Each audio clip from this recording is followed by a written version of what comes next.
Hello everyone, तो स्वागत है आपके अपने यूट्यूब चैनल द एक्सपेरिमेंट में। और आज हमारी वीडियो हो रही है फ्रैक्शन एंड फोर फंक्शन, जिसमें हम लेक्चर 2 पढ़ रहे थे, लेकिन हमारी कल वीडियो कंप्लीट नहीं हो पाई किसी वजह से। तो हम आज जो बचे हुए क्वेश्चंस हैं हम उन क्वेश्चंस को सभी को करेंगे। तो चलिए वीडियो को शुरू करते हैं। तो पहले हम ये जान लेते हैं हमने कल कौन कौन से क्वेश्चन सॉल्व किए थे, ठीक है ना। तो कल हमने ये क्वेश्चन किए थे, हमने इस टाइप के क्वेश्चन दिख रहे हैं आपको। हमने 2 क्वेश्चन यहाँ पे किए थे।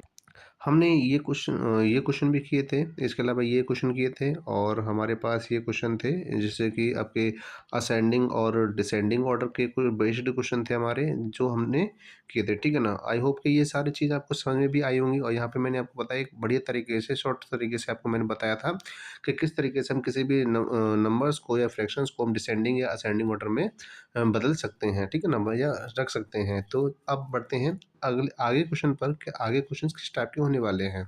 तो देखिए, इसमें ये क्वेश्चन आपके स्क्रीन पर सामने है। बहुत अच्छा क्वेश्चन है, बहुत ही सिंपल क्वेश्चन है। वो क्या कह रहा है, the fraction representing the shaded portion. तो हमें ये एक शेडेड पोर्शन, हमें ये एक पोर्शन दे रखा है, एक पिक्चर दे रखी है।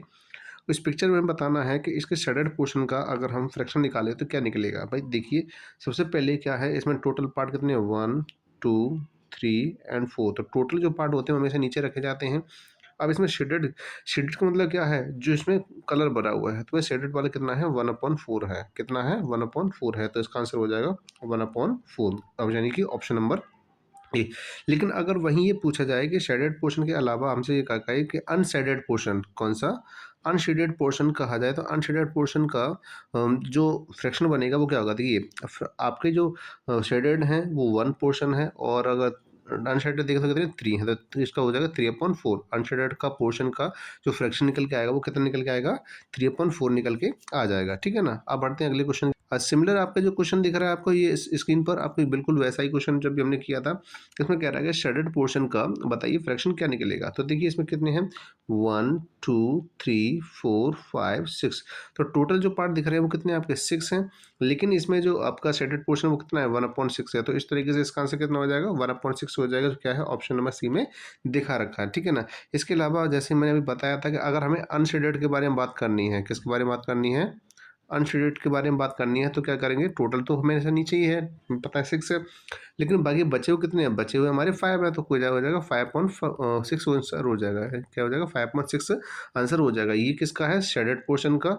ये किसका है, शेडेड पोर्शन का। और ये किसका है, आपका अनशेडेड पोर्शन का, ठीक है। तो इस तरीके से हम तो किसी भी पोर्शन का हम क्या बता सकते हैं, फ्रैक्शन बता सकते हैं। अब आगे बढ़, अब ये हमसे क्वेश्चन आपके स्क्रीन पर कह रहा है कि बताइए 45 और 20 का जो सिंपलेस्ट फॉर्म होगा वो क्या होगा। देखिए 45, और अगर हम देखें तो 20 का जो दो तरीके से हो सकते हैं। एक तो हम डायरेक्टली डिवाइड करके देख लें, ठीक है, या फिर क्या करें, इन दोनों का एचसीएफ ले लें। क्या ले लें, इन दोनों का एचसीएफ ले लें। तो एचसीएफ लेने पर हमें क्या पता चलेगा, एचसीएफ लेने पर हमें पता चलेगा ये 5 से डिवाइड होता है, ठीक है।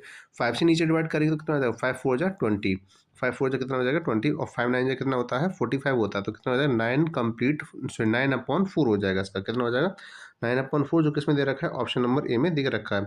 लेकिन वहीं अगर ये पूछा जाए 45/20 का कि मिक्स्ड फ्रैक्शन में कैसे बनेगा, तो भाई देखिए, आप इसी को क्या करोगे, आप मिक्स्ड में चेंज कर दोगे। तो 4 1 जा 4, 4 2 जा 8, 2 टाइम चला गया 1/4, यानी कि 2 कंप्लीट 1/4 आंसर आ जाएगा। ये कौन सा आपका, ये मिक्स्ड है। ये कौन सा है, मिक्स्ड है। तो इस तरीके से हम क्वेश्चन को क्या कर सकते हैं, सीख सकते हैं।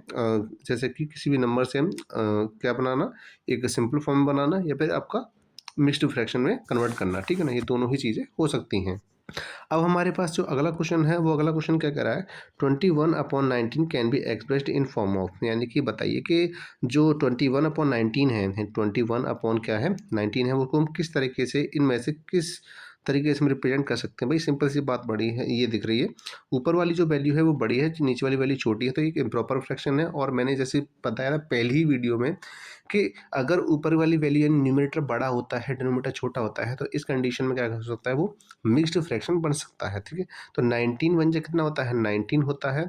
इसके बाद कितना बचेगा, यहाँ पे 19 में से 2 बचेगा। तो 2 अपॉन कितना आ जाएगा आपका, और इसमें से 2 अब क्या बचेगा, 2/19 हो जाएगा। यानी 1 कंप्लीट 2/19 हो जाएगा। यानी कि यहाँ पे हमारी जो ऑप्शन है वो गलत हो गए हैं, ठीक है ना। तो यहाँ पे ये ऑप्शन 3/7 ना होकर क्या होना था हमारा, हाँ 19 होने चाहिए थे। सॉरी, ये ऑप्शन आपके गलत हो चुके हैं, लेकिन आपका आंसर ये आएगा, ठीक है ना।